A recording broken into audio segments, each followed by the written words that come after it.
Welcome to the Goddard Report. Comments made on the Goddard Report and TalkDigitalNetwork.com are an expression of opinion only. Here is Jim Goddard. My guests are Byrd Dawg, made up of Wayne Rempel and Joel Dietrich. Welcome to the show, guys. Hey, thanks. How you doing? Byrd Dawg has played several dates across British Columbia before, and what I've heard from people who've listened, they thought the show was great. It's a tribute to the Everly Brothers and Simon and Garfunkel, both groups known for their harmonies. Is that what attracted you to them in the first place? It sure is. Growing up, I started listening to the Everly Brothers probably in my teens, and was just sort of mesmerized by their harmonies and how great they sounded, and so, yeah, I just love that. Yeah, there's nothing better than sitting back and listening to harmonies that blend really well together, voices that blend really well together. Love to just close my eyes and listen to their music. It's really enjoyable. What kind of feedback do you get from the audience on your performance tributing these artists? They're loving it. I mean, talking to people after the show, and they just have big ear-to-ear smiles, and some have tears in their eyes at some point, you know, just remembering songs or hearing songs that take them back to their youth, and it's been real positive feedback. How long have you had this tribute act together? I think it's been about probably 3 years we've been doing it now. Started off as just mainly a duo, and then we've been working with a band for about probably a year and a half, 2 years, something like that now. And how does that work out when you have bandmates? Are they into the same kind of thing? They are. They love it, actually. Yeah. So they kind of grew up with the same music too, and they just really put out a great effort for they really make sure they know the details of these songs, and they have the period correct instruments, and they get the right sounds, and they're really into it too, and it shows. It comes across in our live shows. Mm-hmm. Is harmony something that might be lacking in some of the modern acts? I think so. Although I got to be completely honest and say I don't listen to a whole lot of contemporary stuff that's out there now. I just probably because I don't care for it that much. I like groove and I like harmony, and I guess maybe I'm stuck back in the days when that was easier to find. Do you have any particular songs from Simon and Garfunkel or the Everly Brothers that you prefer over others, or do you say try to pick a bad one? Try to pick a bad one. Yeah, Sound of Silence by Simon and Garfunkel is one of my favorites. Homeward Bound is another one of my favorites by them. Yeah, you know, I love performing every song we do in our set. I love doing. There's probably some that I maybe look forward to a little bit more than others, but they're all great. And we've spent basically a couple of years working this show out, so every song is a winner. So, look forward to every moment of it, actually. And when you're on stage, when you're getting near the end of the show, you just can't believe that time's gone by so fast, Is it hard to pick out songs to perform because they've had so many hits? It is. It's a challenge, and the challenge remains. But the good thing about it is that, when this tour comes to an end and we start another one, it can be almost a completely brand new show. There's just so many more songs out there that are well-known, popular, that we know people will enjoy, that we can add into the show. You have a date in Victoria on January 9th? That's correct, yeah, at the Alex Goulden Hall down in downtown Victoria. I've never been there personally. I've seen some pictures of it online, and it just looks amazing. And you might have some dates in the Lower Mainland, but they haven't been firmed up, right? That's correct, yeah. We can't announce anything yet, but there will be some dates coming up soon. Have you ever thought about doing other groups that featured a lot of harmony? Well, we like doing, basically we like all that music in the 50s and the 60s. So, we actually bring in elements of other groups like the Beatles, obviously, and say the Yardbirds, things like that, because they had a lot of harmony. So sometimes we'll even throw some of their songs into our show just to show basically the Everly Brothers' influence on basically the pop music industry of the 60s. But when it comes to duos, like iconic duos, I can't really think of two other male duos that could compare to the Everlys and Simon and Garfunkel. Not to me either. Perhaps, maybe Hall & Oates, but... Well, maybe, yeah. But then maybe.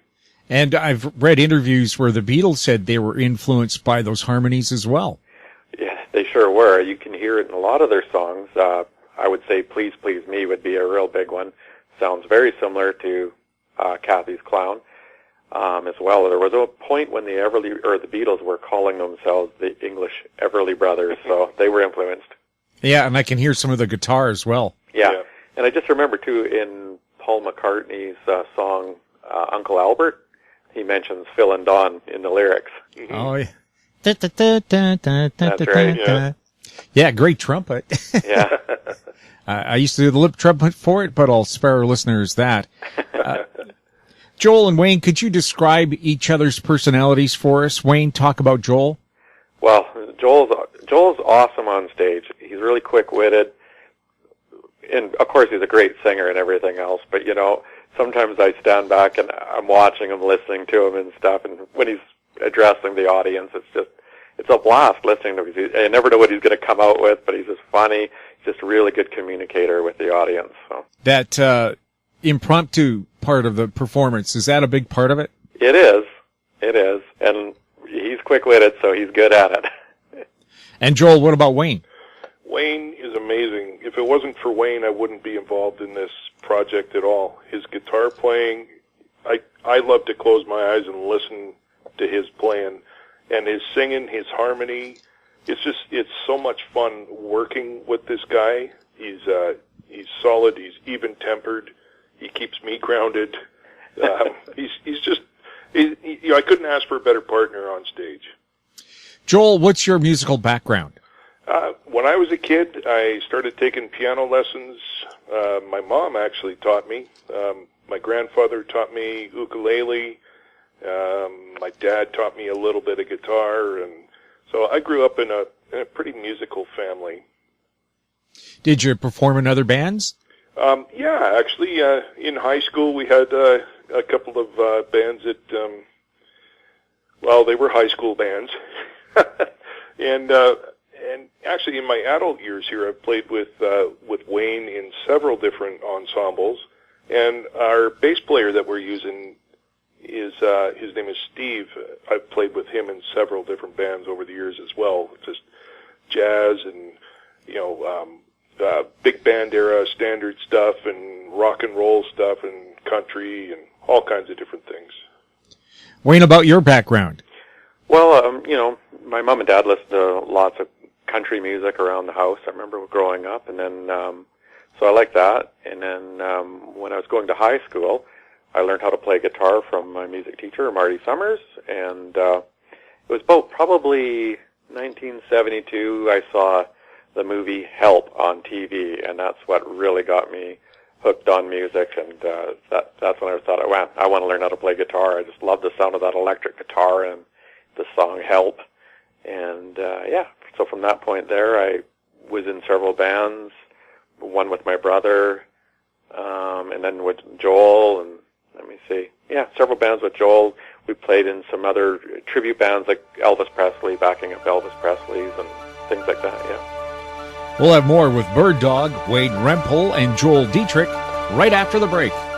Unbelievable harmonies, spectacular performance, the ultimate tribute to the Everly Brothers and Simon and Garfunkel. Byrd Dawg and the Vintage Electric Band, Saturday, January 9th at the Alex Goulden Hall. Buy online and save at ontourtickets.com. See singing impressionist Andre Philippe Gagnon. And I think to myself, in Oliver, December 29th. In Kelowna, December 30th. Buy online and save at ontourtickets.com.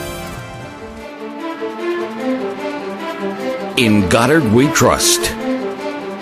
Welcome back. We're speaking with Byrd Dawg, made up of Wayne Rempel, Joel Dietrich, and of course a bunch of your buddies.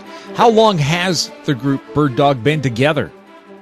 Byrd Dawg as a duo it's been about 3 years now. And this tour where we've got the Vintage Electric Band with us has been about 2 years. And how far have your travels taken you? Just through BC so far, but we got big dreams. Have you thought about, say, playing provincial or state fairs? Yeah, the thought is out there, and who knows? We'll see what our promoters come up with. We're working on it. You're backed up on stage by the Vintage Electric Band. Can you tell us about the musicians that tour with you?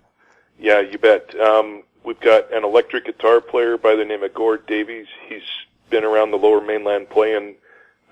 He's just amazing. I like to call him an artist. He colors so nicely with his guitar.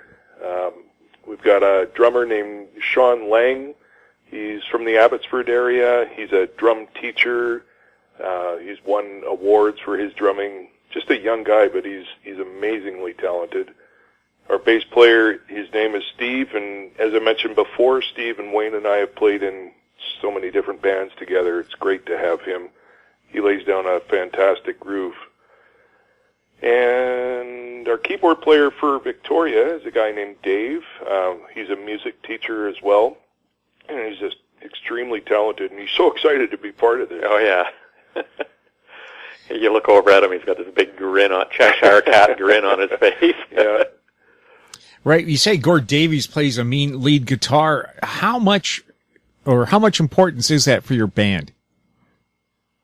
Well, it's important because, you know, maybe even though in the Everly Brothers songs they didn't have like a lot of guitar solos on that, we've arranged the songs so in a live context, you know, he has longer solos in a few spots, and it just adds excitement to the show. And then as well, as Joel mentioned earlier, the way he colors a song, it just adds so much depth. How much does the show change from performance to performance? It hasn't changed at all, really. Well, we did our very first show with the band about 2 years ago or so in White Rock at Blue Frog Studios. Amazing place, by the way. And right after that show, we learned that it's a bit long, and so we had to make some cuts to it, which was kind of sad, but we did what we had to do, and now it's really well-paced, I would say. Really well-paced, and, yeah. The Everly Brothers had signature Gibson guitars. Do you have the same kind of guitars? We sure do. We spare no expense for our fans. Gibsons are not cheap. Gibsons are not cheap. No. But a friend of mine does have a Gibson Songbird from 1968. She told me it was worth $12,000. I looked it up. It's more like 30. Wow. Ours aren't that expensive, but no. They are the Everly Brothers model. The Everly Brothers worked with Gibson in the early 1960s and came up with a Everly Brothers guitar. They're quite signature. Everly Brothers fans will recognize them. They do have a nice ringy tone, is the way I would describe it. They sure do. As a matter of fact, the last time we were playing up in Kelowna, we were doing sound check, and I was just listening, man, thinking, man, this thing sounds great coming through the PA system. Yeah, and my fingers are doing it. I can't believe it, right? Yeah. Yeah, that takes a few years to get that all down. What has this tribute show done for your life? Well, for my life, it brings a lot of enjoyment and satisfaction. I mean, there's this nice satisfaction you get when you see that you're making people happy. And we talk to a lot of the audience members after the show, and they'll just tell us how much it brought back, memories from their youth, and it's just a good feeling. They're really happy, and so that makes us happy. Yeah. Do you get a chance to mix with the crowd after the show? We do. We make a point of that. Actually, we want people to hang around. I love to meet people, shake their hands, hear the songs that they enjoyed, hear the songs that they would have liked to have heard. So it gives us an idea for next time, kind of thing, and just meeting and greeting, getting a picture taken. It's nice to meet with them, and we try to make a point of it. Maybe that's something. I mean, I've noticed the huge difference between different acts where people like yourselves who do tribute acts don't mind mixing with the audience. Country performers will go and shake hands with their audience, but when you get into modern pop stars, they have a huge wall of security. They don't trust their fans. Well, I hadn't thought of it that way, but maybe that's true, yeah. And so when you're closer like that, you can do a more intimate performance, right? Mm-hmm. Yeah, for sure. It's nice for us to be able to thank them for coming out as well. If somebody wasn't familiar with your sound, how would you describe it? Well, I'd say the focus is on the vocal harmonies, and it's just more of a vintage sound. You know, we've got, like I mentioned earlier, we've gone to quite a bit of trouble to make sure that it sounds like the original band sounded like. So you're going to be using tube amps instead of transistor little tiny things that don't have what I say guts. That's right, all of that. Tube amps, the proper Fender guitars, and the best organ sounds we can get if it calls for that. The drums sound vintage, the whole ball of wax. Yeah, there's nothing like real sound instead of the pre-recorded stuff that so many people call live performances. Right. Everything's live about our show. The computers aren't doing it for you. No. Is there any one way you'd like to sum up how you feel going into the holiday season and what you'd like to tell your fans? Well, we're really excited about the Christmas season coming up and time to get together with family and appreciate them. And then we're also really excited about coming over to Victoria for this concert. We played there about a year and a half ago and in Sydney and had a great turnout, great audience there. And we're just looking forward to coming back and sharing our music and an evening with the people of Victoria. Yeah, I'd like to tell them, too, that, you know, a pair of Byrd Dawg tickets, that's a great stocking stuffer. It sure is. Guys, thanks a lot. Is there a website people can go to find out more about Byrd Dawg and maybe follow your concert tour? Yeah, you bet. www.byrddawg.com, and that's BYRDDAWG.com. Unique spellings, but then you're unique fellows. Yeah, thanks. Thanks a lot for chatting with us. Thank you. Thank you. My guests have been Byrd Dawg, made up of Wayne, Rempel, Joel, Dietrich, and of course, their vintage electric band. You're listening to the Goddard Report on TalkDigitalNetwork.com. Find us on Twitter at TalkDigitalNet. Our popular YouTube channel is Talk Digital Network. Comments about the show can be emailed to info@howstreet.com. I'm Jim Goddard.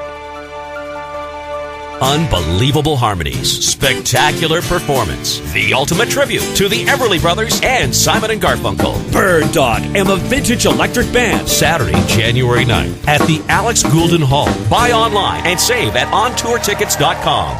Comments made on the Goddard Report and TalkDigitalNetwork.com are an expression of opinion only. The Goddard Report is available online and mobile at TalkDigitalNetwork.com.